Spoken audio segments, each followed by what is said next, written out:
March 2024, Chicago. Emily Chen opens her banking app to check her balance before a planned vacation. Instead of the $9,300 she expected, she finds just $118 remaining. Dozens of transactions, none made by her, have drained her account overnight. Her credit cards, still physically in her wallet, have somehow been used simultaneously in 5 different countries. Emily is not alone. Within 48 hours, thousands of similar reports flood into banks nationwide. A massive, coordinated attack is underway, what will soon be revealed as the largest credit card theft operation in history.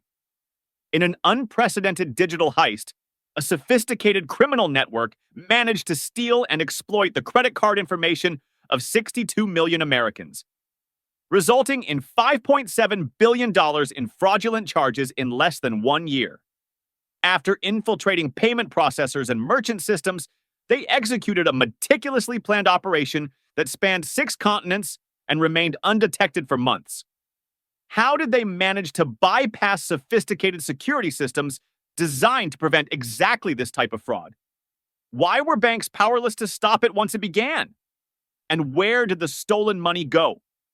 In our connected world, the greatest thefts don't require breaking into vaults, just breaking trust. If protecting your financial future matters to you, hit subscribe now. Our alerts could be your digital shield when you need it most. 2022, St. Petersburg, Russia. In a nondescript office building, a group of former cybersecurity experts begin studying the global payment card infrastructure.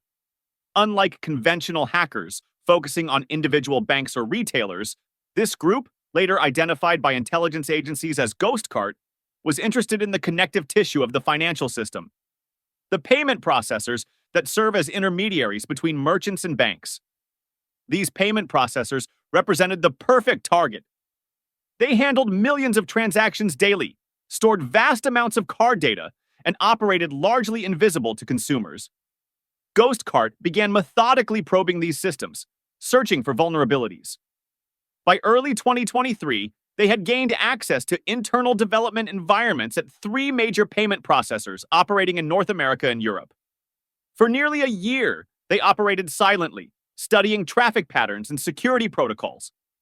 They implanted sophisticated malware designed to intercept card data while remaining undetected by security monitoring systems. The GhostCart operation executed their attack in 3 precise phases. Phase 1 began in January 2024 with data collection. Their malware silently captured complete card information from transactions flowing through compromised payment processors. Over 90 days, they collected information on more than 94 million unique credit and debit cards. Phase 2 focused on validation and preparation. The group verified which cards remained active by making small test purchases, typically less than $1, at digital merchants. These microtransactions, disguised as routine payment verifications, went largely unnoticed. Their final preparation involved creating a global network of money mules, individuals recruited to receive fraudulent purchases and convert them to cash or cryptocurrency. Many were unwitting participants who believed they were working legitimate remote jobs. Phase 3, the cash out, began on March 15, 2024. Over 72 hours, they executed millions of transactions using the stolen card data. To avoid triggering fraud alerts, they structured charges to mimic typical consumer spending patterns, with most transactions ranging between $200 and $600. The stolen funds followed a carefully orchestrated path designed to be untraceable. When victims' cards were charged, the money first flowed to legitimate-appearing businesses that were either compromised or created specifically for the fraud. These range from online electronics retailers to consulting services, all with properly established merchant accounts. These businesses would quickly transfer funds to corporate accounts in jurisdictions with strong banking privacy laws. From there, the money moved through a complex web of shell companies, with each transfer designed to further obscure its origin.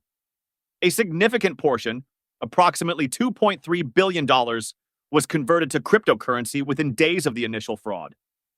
The remainder was used to purchase high-value, easily transportable assets, primarily gold, luxury watches, and diamonds, which could be moved across borders without detection.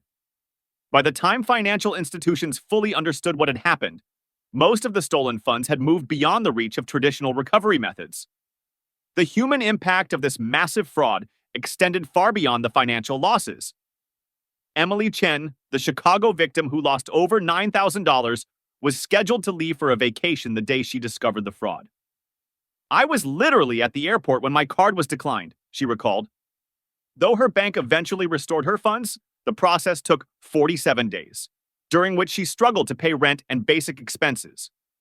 Michael Torres, a contractor in Phoenix, had $14,600 stolen across 3 credit cards.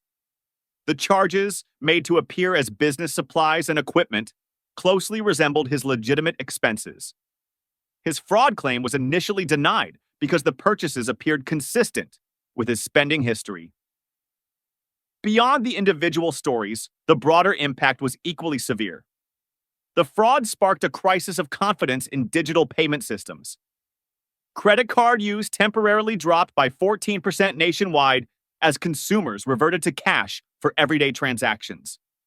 The scale of the fraud triggered an unprecedented multi-agency response.